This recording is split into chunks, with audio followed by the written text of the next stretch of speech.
Today on the world famous Jimmy Stein roster countdown, it's Rico Scott. Why?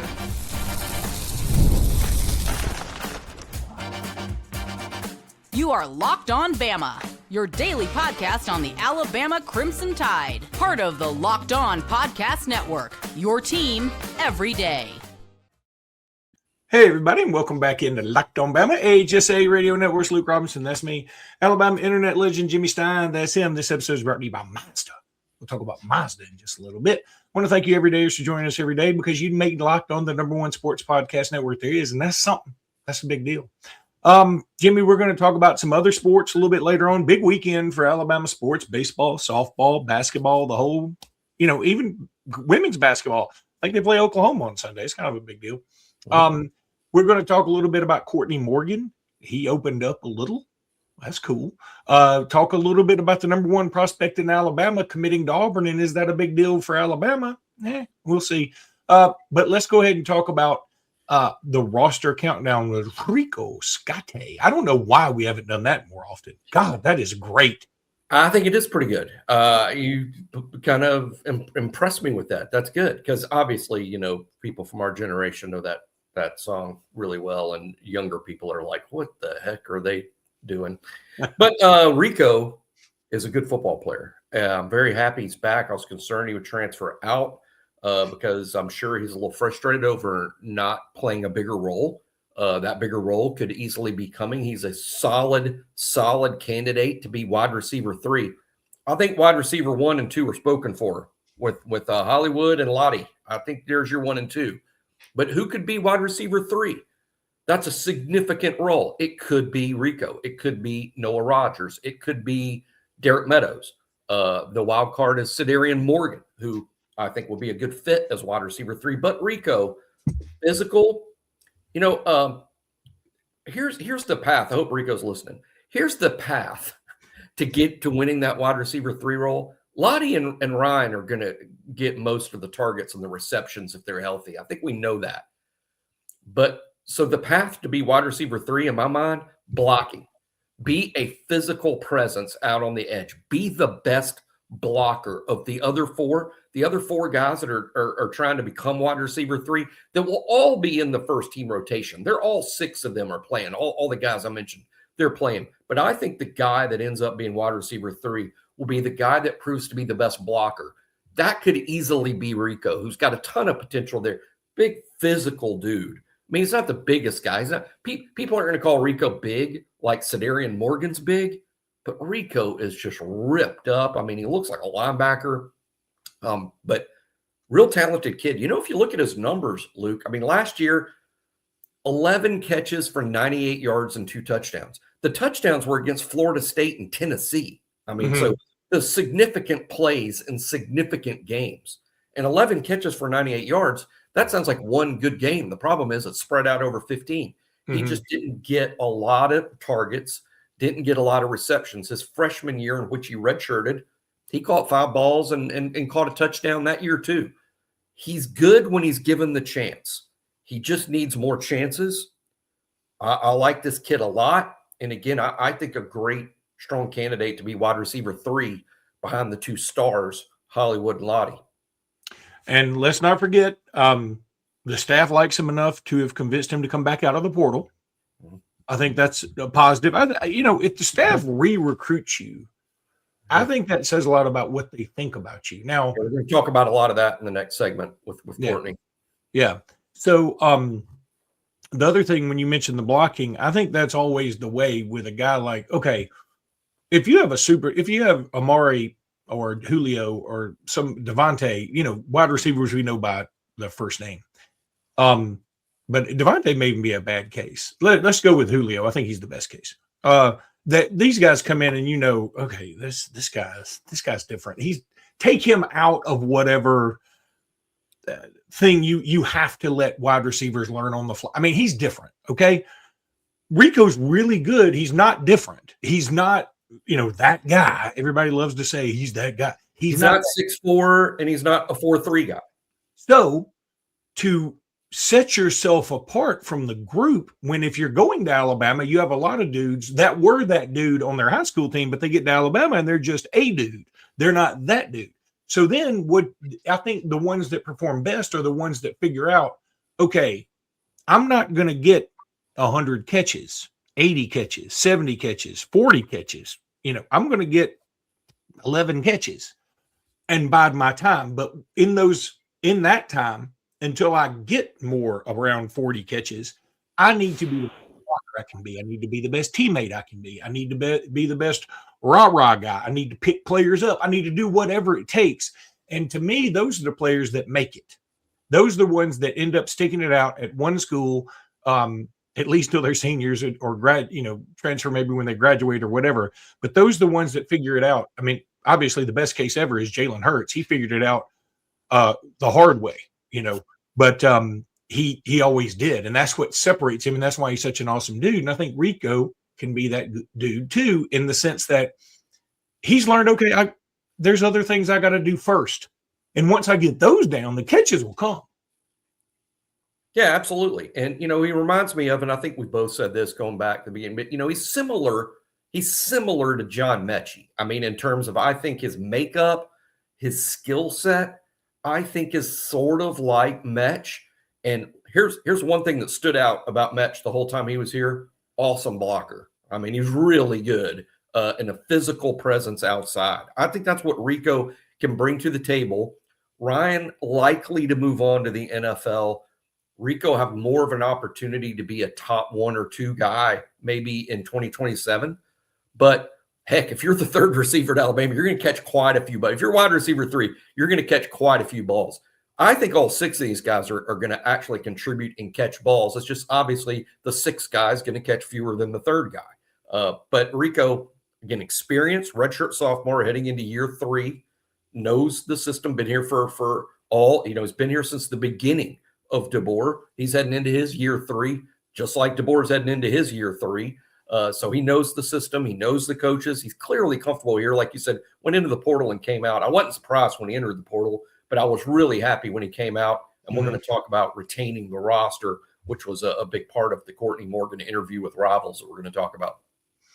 Okay, so we got Rico Scott, and how about Lottie Wood for the duo of Lottie and Hollywood?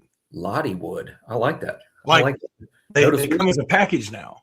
We ain't got to Ryan and Lottie in the countdown here. Rico, by the way, is the 24th ranked player that we have here. We're just 24 days away from spring practice starting. That's why every player we're talking about now is, Rico, regardless of whether Rico is the 3rd receiver or the 6th receiver, which I think is worst case scenario for him, the 6th receiver is going to play every Saturday. And by playing every Saturday, I don't mean at the end of games. The 6th receiver very likely is playing maybe even in the first quarter. Yeah, he's in the rotation. You're in the first team rotation. And Rico's just a slam dunk to be there. Every player we're talking about from here forward is really a major, either a starter in the first team rotation or a major contender to be the starter. You might laugh at this question because maybe I'm setting the number too high or too low, but I want to do an over under. Let's say 22 catches because he was 11 last year. Do you think he doubles his catch mark or surpasses, or do you think he stays under that? I'm going to say over. I think over based on his talent and what he could bring to the table. I'm going to go over, but I think a real wild card here is pass attempts. I'm wondering if Alabama's emphasis, this offseason emphasis on running the football could mean slightly less opportunities for the wide receiver group because we're going to be running the ball more, or at least that's the emphasis. I don't know that they need to run it more. They need to run it better, more efficiently. So, last year, Cole Adams, I think, was like the 6th receiver last year. He only caught 5 balls, so really, and I think that's a product of Jeremy and Ryan getting so much of the targets and receptions. And late in the year, that was Lottie. And, of course, Isaiah Horton was catching balls. So, a little deep group at the top last year kind of kept that next tier guys like Rico, like Cole. Derek Meadows started a game. He didn't catch a ball the whole year. Rico, by the way, last year started 3 games. I mean, in terms of like first snap, first team, he was out there 3 times. So Rico was a significant part of the rotation a year ago. But again, only 11 catches. I think that's really because Germ, Ryan, Isaiah Horton, and Lottie caught the balls. Conversation for another day, but I do go back and wonder, Jeremy was awesome. Ryan, we love Ryan. I missed a lot of catches, but we love Ryan and we love Lottie, and Isaiah was good. I think those first two, Hollywood and Jeremy, were getting the most receptions because that's who Ty was most comfortable with. And you want to throw to who you're most comfortable with when you're lining and blocking super well. And so I think that probably had something to do with, if your line's not doing well, your quarterback's going to maybe be a little bit quick on the trigger from time to time. And if they're going to be quick on the trigger, they're going to throw it to the guy that they trust the most or second most, usually. So I think that's where it comes from. Now, I'll tell you something that humbled me a little bit. We've talked about some preseason All-American lists. I know CBS had one, and they didn't have any Bama dudes. ESPN just came out with theirs, and it hurts. It hurts as a Ryan Williams podcast that he's not one of the receivers that's listed, and he's not even in the also under consideration. Now, they only list 2 wide receivers on the team, and then they list 2 guys they considered for that spot other than the guys they chose. Of those 6 guys, Ryan Williams wasn't one of them. And in fact, another humbling aspect, Alabama usually has, if we don't have the first team center, our center was the next guy up. Or if we don't have the first team guard, our guard was the first guard up. Alabama had no guys on the All-American list. The only 3 guys under consideration were Zabian Brown, Bray Hubbard, and Keon Sabb, who all happen to be in the defensive backfield. That should make us all feel really happy about the defensive backfield and kind of scared about everything else. Alabama's going to be just weirdly under-regarded this fall. Now, I see the problems that everybody else does. I mean, it's not like we're blind to that. I mean, I agree this program, this team, has more questions in the offseason than they normally do. But the end result is, much like Ryan Williams, under-regarded. I think it's Ryan is a product of, we see this so much. You do something and it gets you kind of overrated. And once you prove that you're overrated, you're dropped. But you know what you become then? Underrated. Mm-hmm. And that's what's happening with Ryan. I mean, it's the drops. It's the fact he wasn't wide receiver 1. It was Jeremy Bernard. But again, I bring this up all the time, for people that don't. Only 4 wide receivers in Alabama's history have caught more balls for more yards in their seasons 1 and 2 than Ryan Williams, the 5th all-time receiver in history at Alabama after his freshman and sophomore years.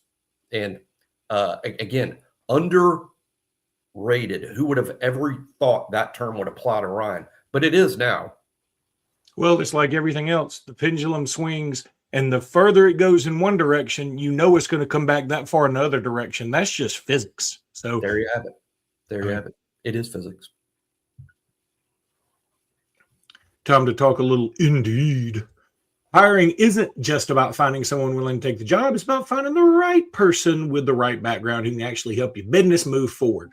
And oh my God, can you hear that phone? No. Okay. Well, there you go. I'm sorry. You couldn't hear that? No. Okay, good. I don't know why I can hear it and you can't. Anyway. Look, I'm going to start over with Indeed. Hiring isn't just about finding someone willing to take the job. It's about finding the right person with the right background who can actually help your business move forward. And if you want candidates who match what you're looking for, Indeed sponsored jobs is the move. Because instead of hoping the right person stumbles across your post, Indeed helps you match with quality candidates by boosting your job listing to the people who fit your specific criteria like skills, certifications, and location.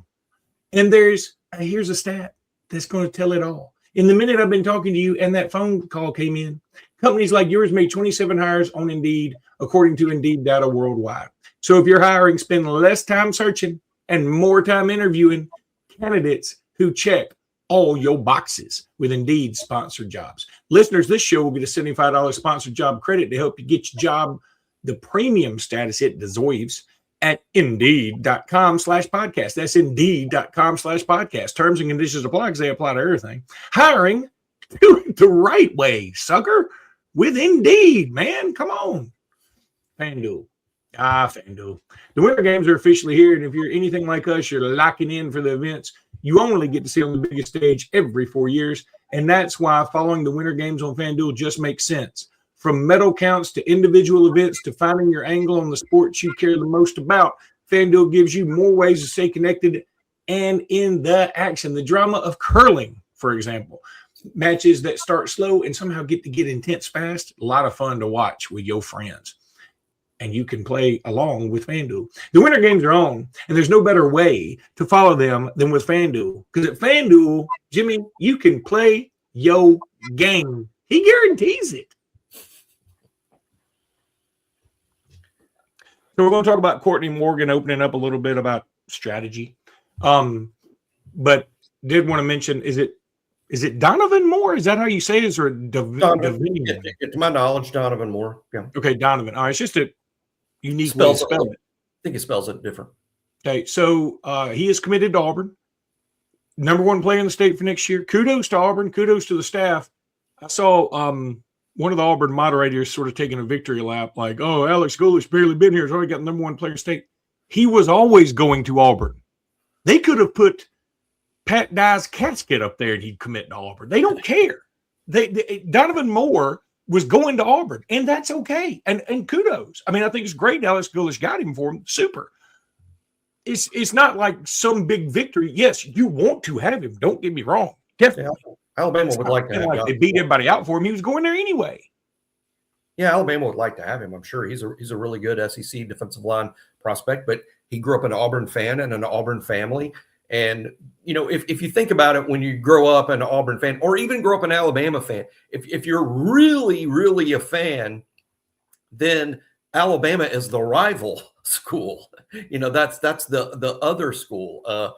So this doesn't bother me in the least just because I've been around recruiting and the in-state recruiting for so long.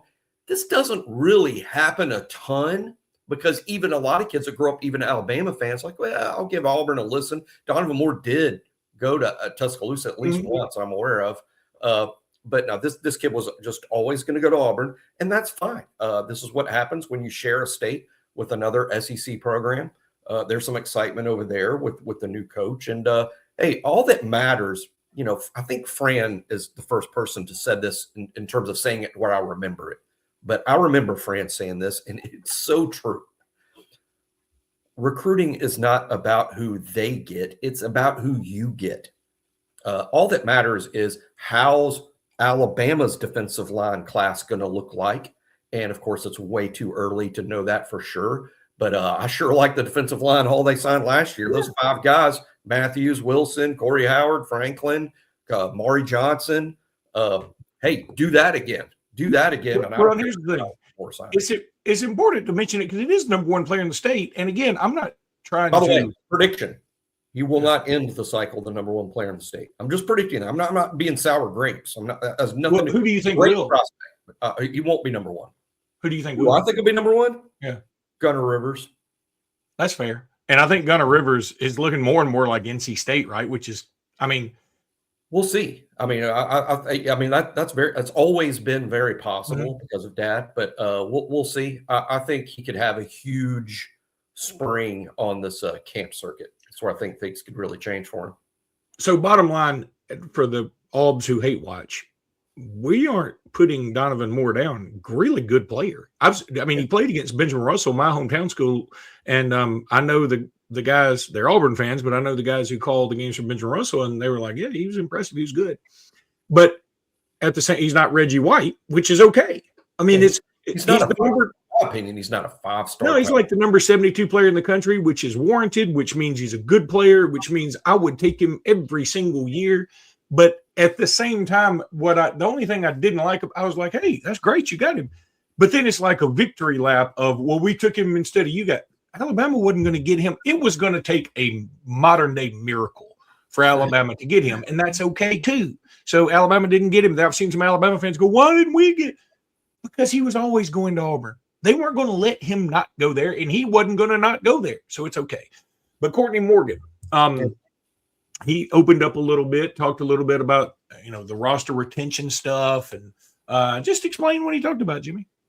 Well, I think, we've mentioned this on the show many times, but I think it's about the most important point to make about the new reality and the new landscape. And he talked about how difficult this happens. And he brought up one point I hadn't thought of before. Everyone is on a one-year deal. Too many or fans focus on the transfer portal. Who's in the portal? Who you're recruiting in the portal? This is the way you have to look at it. The whole team is in the portal. All of them. Because you have to re-recruit. Every single player that's on the roster gets a reworked deal. They're all on one-year deals. They all get a new deal, okay? When does that happen? Well, it typically happens in January, but Alabama was playing football in January in important games. How are you juggling that? Even worse, and this is the point he brought up that was like a real, gosh, even though I think I have a pretty decent grasp of how this works, I hadn't really thought about this. You can't renegotiate 70 deals in 2 weeks. You can't do that. It's impossible. You have to start a little earlier. Alabama's playing games. Can you imagine that you're negotiating a deal with a kid who's preparing to play this Saturday, and maybe you're not offering him what he wants, and he's got to play Saturday for you in the playoff? And that could go one of two ways. He could want to show you, I'll show you what they're missing out on. And then also be like, I'm not going out there. It could be like the big giant guy in the movie Wildcats with Goldie Hawn, who was like, I'm not going out there unless you pay me. It's just awkward. It's awkward is what it is. You're having the most personal, perhaps to some extent negative conversations with your players. And I think like Courtney Morgan says, it really messes with your culture that you're trying to build, that these negotiations are going on at the same time that you're playing the biggest football games of the season. And hey, that's not just Alabama. Indiana was going through the same thing. This isn't just an Alabama thing. Of course not. It's an everybody thing. But it just goes to show how the calendar, and there's no easy way to fix that, but the calendar creates such a situation. But the main takeaway is what I like everyone to understand is, of course, a player doesn't have to be in the portal to be in negotiations. They're all in negotiations. Every one of them reworks their deal, and it has to take place, during this time. And then at the same time, they're getting offers, DMs, please enter the portal. This is what we're going to give you. So they're they all have agents that are fielding calls. And it's gosh, what a mess. I think the more you read about it and understand it, the more you understand they do a remarkable job. Courtney makes it clear that what we already knew, the goal is roster retention. Another goal is high school recruiting, and the portal at Alabama sort of comes in third. People complain about that like crazy during portal recruiting. But now that we're shifting into high school recruiting, it's going to go the other way. Now all the interest will be in high school recruiting, and people won't remember it as much. I personally think recruiting high school players first and foremost is definitely the route to go. And if you don't believe me, look at the top 10 ranked classes. Who's ranked in the top 10? Ohio State, Georgia, Texas, Oregon, Alabama, all the schools that are annual contenders to make the playoff. Yeah, and I thought the key point was he said you're penalized for winning. And I think that's something we all recognize. I guess I hate coming at this problem and saying this is a huge problem, and somebody says, well, Luke, how do you fix it? I'm like, I don't know. And that's exactly, but I don't get paid a gazillion dollars to figure this out either.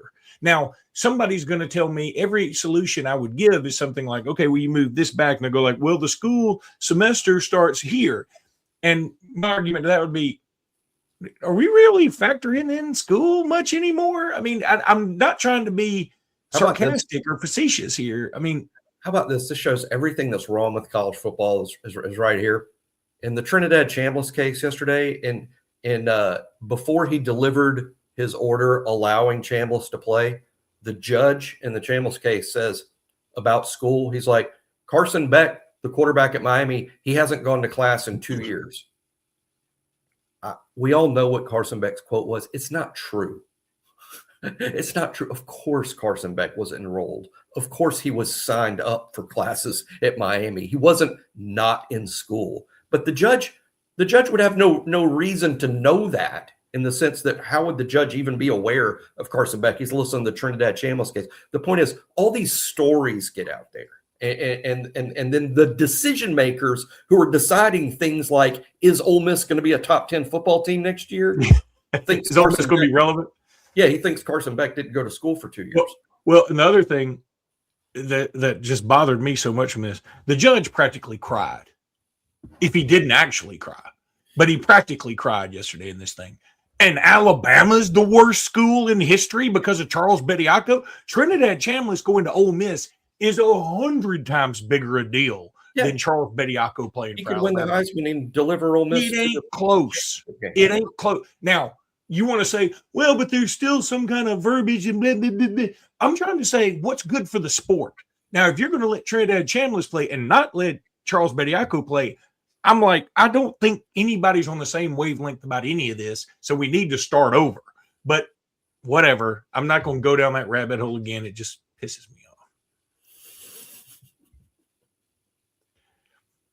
How about some Mazda talk? You know, Mazda's the best. They really are. I'm going to have to go get me a Mazda. And I hope that I eventually, I found the Mazda thing. There it is right there. Look, this is Mazda's moving the game forward for those who show there's more to the score than what's on the screen. How about Latrell Wrightsell? How about that Wednesday night? Stroking it from deep. Those moments, they remind us of what it likes to really raise the bar. And boy, he raised the bar against Ole Miss. He said extra work off the court, dialing in every detail, giving it that extra fire, that grit, that I never quit. We put that same passion into every model over here at Mazda. Highlights make the real. What it took to get there makes it count. There's more to a Mazda because there's more to you. We believe in you. Jimmy doesn't, but Mazda and Luke, we're pro you forever. I will give Jimmy some credit, though. He got into sort of a Twitter beef with Ari Wasserman, and he ended up, I think Jimmy actually slam dunked him. And I didn't mean it to be like that, but I love that. You're like, I didn't mean to just ruin your career, but this is what I did right here. Here's Jimmy dunking on Ari Wasserman right there. And if you like this type of meme or GIF or whatever this is, then you will love our Everydayer Club, where people put memes and GIFs up like there's nobody's business, and they always come up. I didn't come up with that. Our friend Michael Asian Jimmy Southern came up with that. And he does this all the time, puts it on lockedonbama.com/everydayer club. Go join it. It's $5 a month or $50 for the whole year. And it's a fun thing. Jimmy and I are active on there. Got a bunch of like-minded people. It's really getting a lot of action, and we love it. I think we still have the most members of anybody on Locked On. So, come join it. We're not begging. We're asking. We think you'll like it. Give it a whirl. If you don't like it, we'll figure out a way to get you out of here and get some money back. Do whatever. We'll figure it out. Yeah, it's just like a message board for Locked On Bama people. There you go. I should have said that instead of all these other things I said.